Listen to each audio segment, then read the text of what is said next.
Subscribe करें, press करें bell icon और पाएं मुंबई, नवी मुंबई एवं बॉलीवुड की ताजा तरीन खबरें।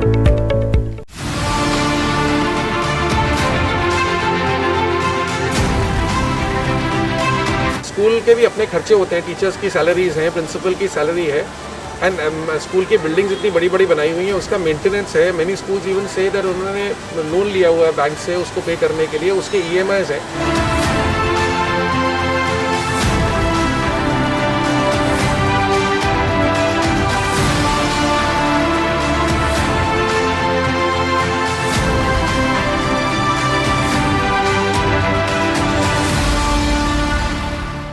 कोरोना के चलते जहां कई लोगों के रोजगार चले गए, वहीं कई लोगों के तनख्वाह में कटौती हुई है। ऐसे में अब लोगों के सामने रोजाना का खर्च उठाना कसौटी जैसा बन गया है। ऐसे में अब एक मुद्दा उभर कर सामने आ रहा है, वो है स्कूल द्वारा अभिभावकों पर फीस के लिए बनाया जा रहा दबाव। कई अभिभावकों ने इसके खिलाफ रोष प्रकट किया एवं कई अभिभावकों ने केवल ट्यूशन फीस भरने की बात पर सहमति दर्शाई। NMTV से बात करते हुए सामाजिक कार्यकर्ता रोहित मल्होत्रा ने स्कूल फीस को लेकर अपना नजरिया बयां करते हुए कहा कि अभिभावक स्कूल को पूरा शुल्क माफ करने की भावना रखते हैं तो ये गलत है, क्योंकि स्कूल को भी अपने शिक्षक एवं प्राचार्य को वेतन देना है, मगर स्कूल को भी केवल उन्हीं सुविधाओं का पैसा लेना चाहिए जो वे छात्रों को दे रहे हैं, क्योंकि ये पैसा बनाने का समय नहीं है। एक्चुअली क्या है, स्कूल एक कमर्शियल एंटिटी है, उनको भी स्कूल चलाना है, और फीस वेव अगर वो सब स्टूडेंट्स की फीस वेव ऑफ कर देंगे तो स्कूल कैसे चलाएंगे। At the end of the day 25% ऐसे स्टूडेंट्स हैं स्कूल में जो 2012 से जिनकी फ़ीस गवर्नमेंट को पे करनी चाहिए at the rate of 17,000 rupees per student annually, वो भी government according to the schools वो भी 3 साल 4 साल का एरियर्स है। स्कूल के भी अपने खर्चे होते हैं, टीचर्स की सैलरीज हैं, प्रिंसिपल की सैलरी है, एंड स्कूल की बिल्डिंग्स इतनी बड़ी बड़ी बनाई हुई हैं, उसका मेंटेनेंस है। Many schools even say that उन्होंने लोन लिया हुआ है बैंक से उसको पे करने के लिए, उसके EMIs हैं, तो उनकी भी प्रॉब्लम्स हैं। ऐसा नहीं है कि अब स्कूल, देखिए सीधी सी बात है, it is not a government run school, this is a privately manage run school by trust, so you have to allow them to kind of recover money from parents, because उनको भी schools को भी सोचना चाहिए कि ये ऐसा time है कि सब लोग तकलीफ में हैं। जो खर्चे वो लोग काट सकते हैं, जैसे अगर बिजली का खर्चा उनका कम आ रहा है वो पेरेंट्स को पास ऑन कर दीजिए। बस का खर्चा जो वो लोग नहीं इनकर कर रहे हैं, अगर उनके कॉन्ट्रैक्ट में फ्लेक्सिबिलिटी है कि वो पैसा कम करके दे सकते हैं तो उनको वो देना चाहिए, because at the end of the day ये पैसा बनाने का टाइम नहीं है। आगे उन्होंने ये भी कहा कि शिक्षक ऑनलाइन क्लासेस के लिए काफी मेहनत ले रहे हैं, इसलिए अब ऐसी मुश्किल घड़ी में हमें एक दूसरे को संभल कर लेना चाहिए। पेरेंट्स को भी समझना चाहिए कि टीचर्स आज की डेट में जितनी मेहनत टीचर्स कर रहे हैं ऑनलाइन एजुकेशन इम्पार्ट करने के लिए, आई नो मेनी टीचर्स, उनका हालत ख़राब है। नंबर्स उन्होंने अपने पेरेंट्स के साथ शेयर कर लिए हैं कि ये हमारा मोबाइल नंबर है, उसके ऊपर उनकी क्लासेस होती हैं। पेरेंट्स कभी भी रात को 11, 12 बजे तक फ़ोन करते हैं, स्टूडेंट्स अपनी क्वेरीज सॉल्व करने के लिए 12 बजे तक फ़ोन करते हैं। टीचर वर्चुअली 24/7 का एम्प्लॉय बन के रह गया, तो बहुत डिफिकल्ट सिचुएशन है, एक दूसरे को संभल के चलना चाहिए। रोहित मल्होत्रा ने ये भी कहा कि 95% अभिभावक फीस भरने के लिए तैयार है, केवल 5% अभिभावक ऐसे हैं जो फीस भरने के खिलाफ है। और जहाँ तक ये बात आई रिगार्डिंग पेरेंट्स जो फी नहीं दे रहे हैं, ये हर साल का प्रॉब्लम है, ये कोविड से रिलेटेड नहीं है। हम हर साल सुनते हैं there are certain set of parents जिनको फी नहीं देने के 50,000 रीजंस हैं। कभी ये बोलते हैं, कभी वो बोलते हैं। इसके लिए ना एक्चुअली एक बॉडी क्रिएटेड होना चाहिए गवर्नमेंट के पास में कि जिसके अंदर ये सब डिस्प्यूट्स रिजॉल्व किए जाएँ। लेकिन अगर कुछ सेलेक्ट पेरेंट्स पे नहीं करें, और ये आप ये देखिए 95-96% पेरेंट्स हर स्कूल में टाइमली फीस पे करते हैं, यानी कि 4% को बेसिकली प्रॉब्लम है, बाकी या 5% को प्रॉब्लम है। इसको रिजॉल्व करने का कोई तरीका होना चाहिए, क्योंकि अगर मान लीजिए आप ये 4-5% को प्रेफरेंशियल ट्रीटमेंट देके इनका फीस कम कर देते हैं, तो is it not unfair on the 95-96% who paid on time? Because at the end of the day यहाँ पे सारे के सारे ऑनेस्ट टैक्स पेयर्स हैं।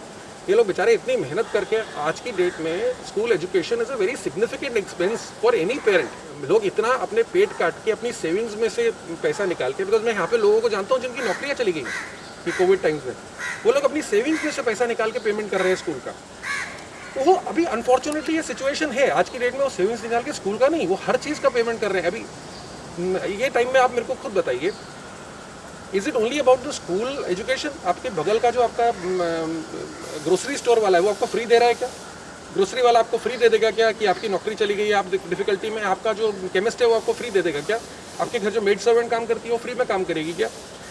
रियलिटी तो है ना, अभी दिक्कत है। अब आपको कहीं ना कहीं से as a parent sources organise करने पड़ेंगे अपने बच्चे के एजुकेशन के लिए। आप बार बार ये बोल के कि पैसे नहीं है और स्कूल इसको वेव ऑफ कर दे, तो ये तो अनफेयर है। हाँ, स्कूल को जहाँ तक करना चाहिए कि आप उनको फ्लेक्सिबिलिटी दें। साहब अभी नहीं पे कर सकते आप 6 महीने, 8 महीने, 10 महीने के बाद के PDCs देकर आप पेमेंट दीजिए। यहाँ पे मैं जानता हूँ बहुत सारे स्कूल्स ने किया, as in when you can pay कर रहे हो। दे आर नॉट रियली सब स्कूल्स के बारे में मुझे आइडिया नहीं है, बट जहाँ पे मेरे कुछ दोस्त हैं जहाँ पे उनके बच्चे पढ़ रहे हैं, दे आर बेसिकली सेइंग हम लोगों को फ्लेक्सिबिलिटी स्कूल ने काफ़ी ऑफर किया है। Monthly payment, quarterly payment, 6 monthly payment, आपसे जैसे बन पड़ता है आप कोई पेमेंट कीजिए। तो आप तो इसमें ना एक साइड दूसरे के ऊपर डोमिनेट नहीं करनी चाहिए। वाशी स्थित एंकरवाला एजुकेशन एकेडमी के CEO विलास केनिया ने NMTV से बात करते हुए कहा कि ऐसा जरूरी नहीं कि सभी स्कूल फीस के लिए दबाव डाल रही है, लेकिन स्कूल के फीस के लिए रिमाइंडर देना हर एक स्कूल का फंडामेंटल राइट है। जहाँ तक ये जो एजिटेशन पेरेंट्स के चल रहे हैं फीस को लेके और दबाव की बात, ऐसा ज़रूरी नहीं है कि सारे स्कूल दबाव डालते हैं। हो सकता है कुछ स्कूल्स में किसी अन्य प्रकार से दबाव होता रहेगा, लेकिन जहाँ तक मेरी जानकारी है, देखिए, फ़ीस के लिए एक रिमाइंडर देना, रिक्वेस्ट करना, ये प्रत्येक स्कूल का अपना एक फंडामेंटल राइट है। स्कूल का मेन सोर्स ऑफ इनकम ही क्या है? School fees. और जैसे ऑनलाइन क्लासेस चल रहे हैं, टीचर्स पढ़ाई करवा रहे हैं, तो उन्हें भी तो सैलरी देनी है। तो यानी स्वाभाविक है कि फ़ीस के लिए एज अ स्कूल एक रिमाइंडर, एक हम्बल नोटिस, रिक्वेस्ट वो तो जाना ही है। आगे उन्होंने ये भी कहा कि फीस ना भरने के चलते बच्चों को ऑनलाइन क्लासेस से बाहर करना गलत है, क्योंकि इसके चलते स्कूल यानी विद्या का मंदिर, इसकी परिभाषा ही बदल जाती है।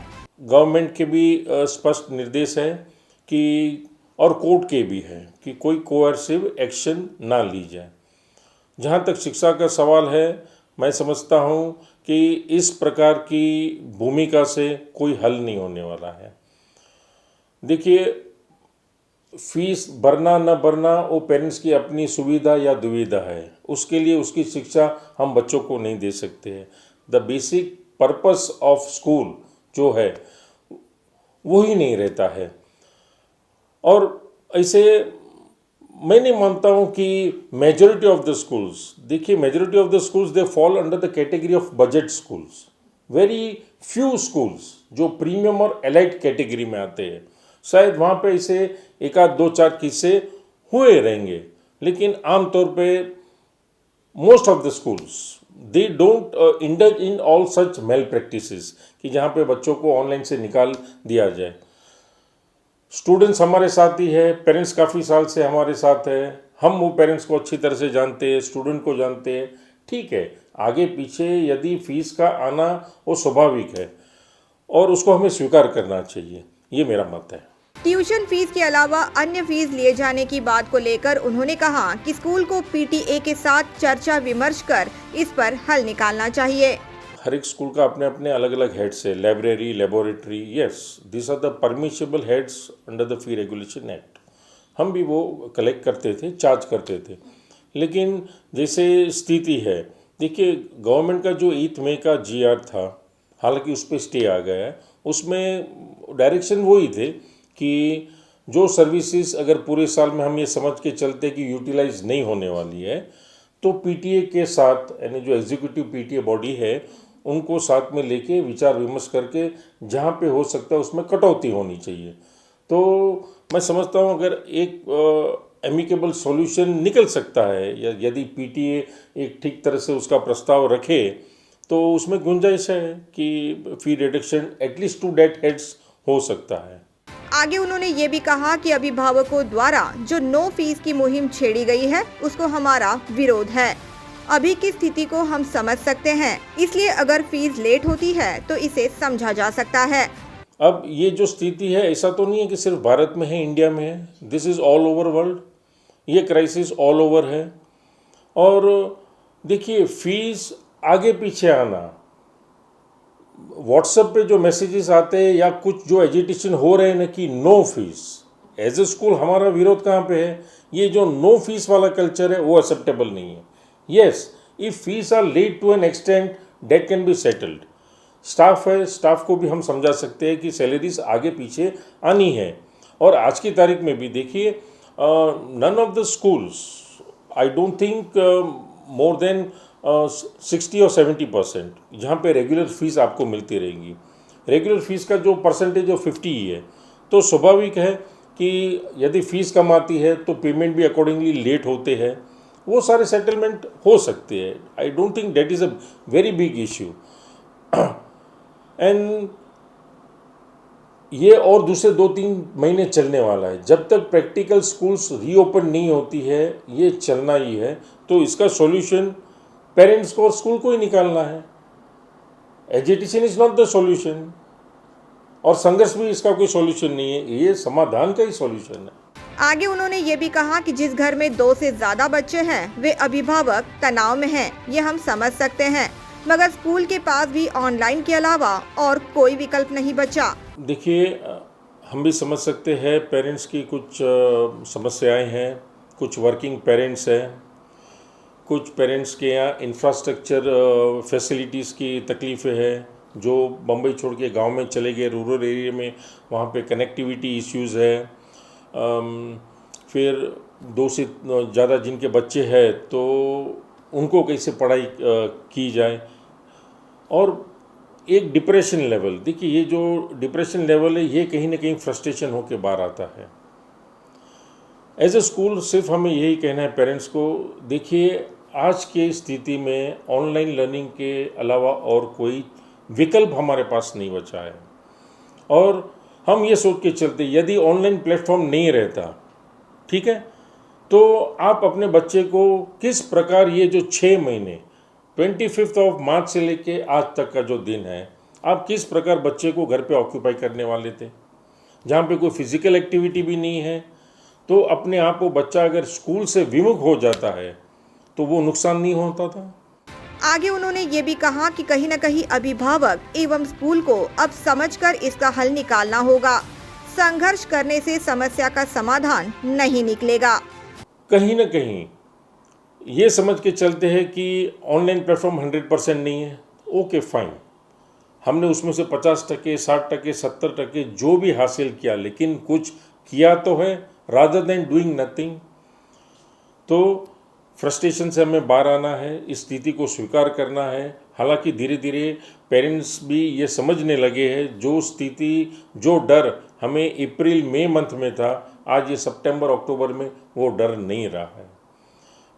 और उम्मीद रखते हैं कि टीचर्स जो निष्ठापूर्वक ये ऑनलाइन लर्निंग आपके बच्चों को जो शिक्षा प्रदान करती है, उनका भी सम्मान होना चाहिए, उन्हें सम्मान कीजिए। देखिए, majority of the teachers are females, ठीक है, वो भी अपने घर पे है। Work from home, online learning, इसे तो स्वयं सरकार ने मान्यता दी है। तो वो टीचर अपने घर पे, उसका भी अपना परिवार है, उसके अपने बच्चे हैं, जो शायद किसी अन्य स्कूल में पढ़ते होंगे जहाँ पे ऑनलाइन लर्निंग चालू है, फिर भी अपने बच्चों के साथ ना बैठ के वो आपके बच्चों को पढ़ा रही है। ये समर्पण है वो एज ए टीचर।